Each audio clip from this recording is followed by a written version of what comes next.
नमस्कार, मैं प्रवीण गौतम और आप देख रहे हैं पब्लिक मीटर।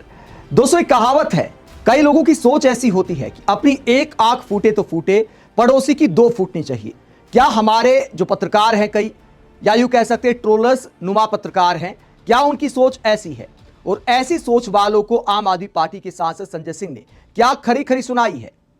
जो पाकिस्तान में ईरान अमेरिका के बीच वार्ता हुई, जो कि नाकाम साबित हुई, उसके बाद कई पत्रकार क्या लिख रहे सोशल मीडिया पर, हमारे जो गोदी एंकर हैं वो किस तरह का व्यवहार कर रहे हैं, तो सुप्रिया श्नेत और संजय सिंह ने ऐसे पत्रकारों को क्या सुनाया है जिनकी जग हंसाई हो रही है, भारत की मीडिया का मजाक बन रहा है।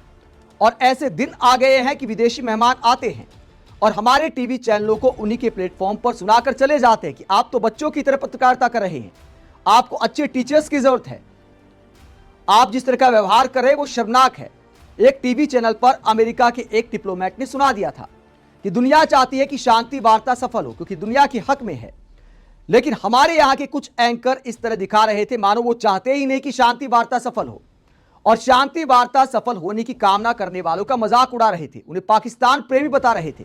पाकिस्तान के साथ हमारी कोई सहानुभूति नहीं है, पाकिस्तान एक ऐसा देश है जो हमारे यहां आतंकवाद को फैलाता है, लेकिन जो ईरान अमेरिका के बीच लड़ाई है उसका रुकना भारत के हक में था, चाहे जिसकी वजह से रुके, लेकिन ये जो वार्ता है ये सफल होनी चाहिए थी। ये दुनिया दुआएं कर रही थी।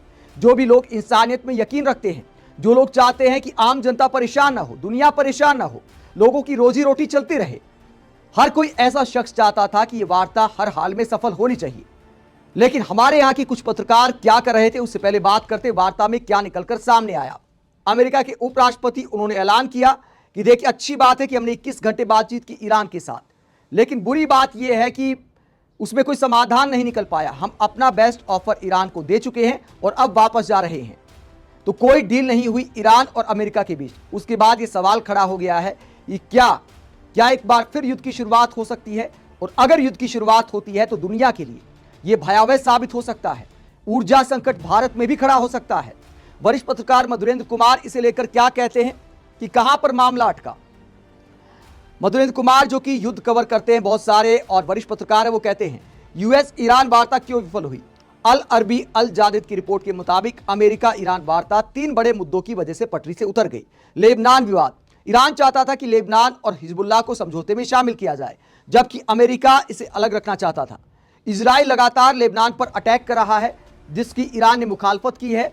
ईरान का कहना है कि जो सीज फायर का ऐलान हुआ, जो 15 दिन के सीज फायर का ऐलान हुआ था, उसमें लेबनान भी शामिल था, लेकिन इजराइल लगातार अटैक कर रहा है तो हम लेबनान को अकेला नहीं छोड़ सकते। उसके बाद स्टेट ऑफ हॉर्मुज पर भी पेच फंस गया। हॉर्मुज से ईरानी नियंत्रण के खत्म होने पर अमेरिका अड़ा रहा। इस रणनीतिक जलमार्ग पर नेविगेशन और नियंत्रण को लेकर गहरे मतभेद दोनों देशों में हैं। न्यूक्लियर और मिसाइल प्रोग्राम, अमेरिका की शर्तों में ईरान का न्यूक्लियर प्रोग्राम सर्वोपरि है, जिसे अमेरिका खत्म करना चाहता है और ईरान इस पर कोई समझौता नहीं करना चाहता।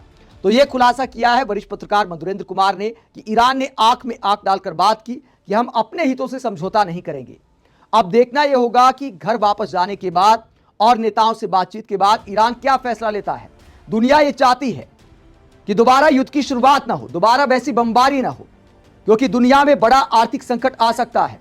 ऊर्जा संकट दुनिया में पहले ही गहरा गया है और भारत जो कि 140 करोड़ से ज्यादा आबादी का देश है, उसके लिए तो और भी खतरनाक हो सकता है। लाखों लोगों का रोजगार पहले ही संकट में पड़ चुका है। और हमारे यहाँ की कुछ पत्रकार कैसे मजाक उड़ा रहे हैं, चूंकि पाकिस्तान में थी वार्ता, इसलिए क्या लिखा जा रहा है।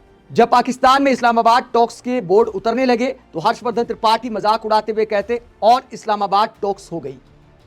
इसके अलावा रूबिका लियाकत ने पहले ही क्या लिखा था, ईरान का बातचीत से इनकार, पाकिस्तान प्रेमियों की तारीफ बेकार, जंग के दोबारा आसार आगे क्या, भारत का कैसा रहेगा किरदार। तो बातचीत का स्वागत करने वालों को पाकिस्तानी प्रेमी बता रही रूबिका लियाकत। इंसानियत के प्रेमी ही इस बातचीत का स्वागत कर रहे थे और ऐसे तुकबंदी कर रही है जैसे मजा आ रहा है। क्या ऐसे पत्रकारों को थोड़ी बहुत शर्म आनी चाहिए, मुस्कुराते हुए फोटो पोस्ट कर रही हैं। अगर ईरान बातचीत से इनकार कर रहा है तो इस पर क्या ऐसे अपनी टीम का मुस्कुराते हुए फोटो डालना, ये क्या संदेश देता है, इसका मैसेज क्या जाता है। ये आप देखिए, रूबिका लियाकत अपने चेहरे पर मुस्कान के साथ, बाकी सब लोगों के चेहरे पर मुस्कान के साथ ये फोटो पोस्ट करती हैं। और खबर यह है कि ईरान का बातचीत से इनकार, जब एक बार यह खबर सामने आई थी कि ईरान हो सकता है बातचीत में शामिल ना हो, लेबनान पर जो अटैक किए जा रहे हैं, तो उस पर क्या ऐसे खुश होकर फोटो डालना बनता था। हालांकि ईरान के जो प्रतिनिधि थे वो बाद में पहुंच गए बातचीत के लिए, लेकिन अब चूंकि समाधान नहीं निकल पाया तो विपक्षी नेता ये सवाल उठा रहे हैं, हमारी मीडिया आखिरकार कितनी फजीहत कराएगी। संजय सिंह ने क्या कहा, उससे पहले सुप्रिया श्नेत क्या कहती है, जरा वो सुनिए। सुप्रिया श्नेत ने एक टीवी चैनल पर जो हुआ उसका उदाहरण देते हुए क्या कहा, जरा सुनिए। इस देश का चरण चुंबक मीडिया रोज बेशर्मी के नए आयाम गढ़ रहा है।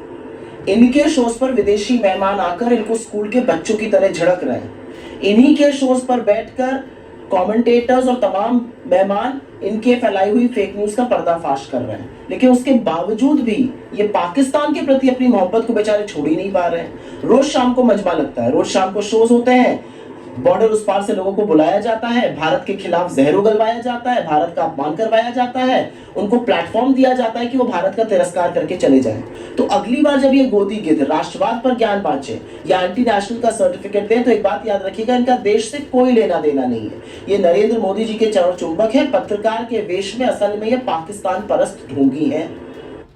इस देश तो सुप्रिया श्नेत सवाल उठाती है कि पाकिस्तान से अगर इतनी दिक्कत है तो वहां के लोगों को अपने टीवी चैनल पर डिबेट में क्यों बुलाया जाता है। चित्रा त्रिपाठी से एक बार सवाल किया गया था तो उन्होंने कहा कि हम तो लानत मनानत करने के लिए बुलाते हैं। एक टीवी एंकर, एक पत्रकार ऐसा कैसे बोल सकता है, चाहे दुश्मन देश क्यों ना हो। यह कहना कि हम बुलाते इसलिए हैं ताकि उनकी बेइज्जती कर सकें, तो आप ट्रोलर्स हैं कि पत्रकार हैं। एक पत्रकार ऐसा किसी हिसाब से नहीं बोल सकता, लेकिन बुलाया जाता है टीआरपी के लिए। आप ऐसे लोगों को प्लेटफॉर्म क्यों देते हैं जो भारत के खिलाफ बोले। वहीं अमेरिका ईरान वार्ता विफल होने पर संजय सिंह ने मीडिया को क्या सुनाया है। संजय सिंह ने क्या कहा, मैं देख रहा हूं कि कुछ गोदी मीडिया और अनभक्त शांति वार्ता फेल होने पर नाच रहे हैं।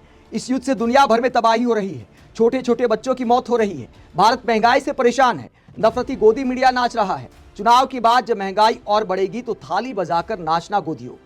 तो संजय सिंह कहते हैं कि भारत को भी इससे नुकसान है। ऐसे लोग जो सोचते हैं कि भैया पाकिस्तान को ही नुकसान हुआ है, पाकिस्तान इसका क्रेडिट ले लेता, पाकिस्तान में ही सारा असर पड़ेगा, पाकिस्तान को फायदा नहीं हुआ, लेकिन अपने नुकसान का क्या।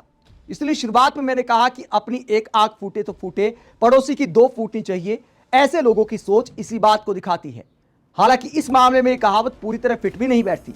हम ये नहीं कह सकते कि हमारी एक फूटेगी तो पाकिस्तान की दो फूटेंगी। हमारे यहां पाकिस्तान से भी ज्यादा नुकसान होगा, क्योंकि पाकिस्तान की अर्थव्यवस्था तो वैसे ही चौपट है, लेकिन भारत की अर्थव्यवस्था दुनिया की अच्छी अर्थव्यवस्थाओं में मानी जाती है। 140 करोड़ से ज्यादा का देश है, कितनों की नौकरी जाएगी। क्या गोदी मीडिया के पत्रकार इस बात का विश्लेषण कर पाएंगे। तो नुकसान सिर्फ पाकिस्तान का नहीं हुआ, नुकसान पूरी दुनिया का हुआ है। और भारत की आबादी चूंकि दुनिया में सबसे ज्यादा है, तो हमारा नुकसान भी बड़े पैमाने पर होने वाला है। आप इस पूरे मुद्दे को लेकर क्या सोचते हैं, कमेंट बॉक्स में अपनी राय जरूर दें। साथ ही चैनल को सब्सक्राइब भी करें। नमस्कार।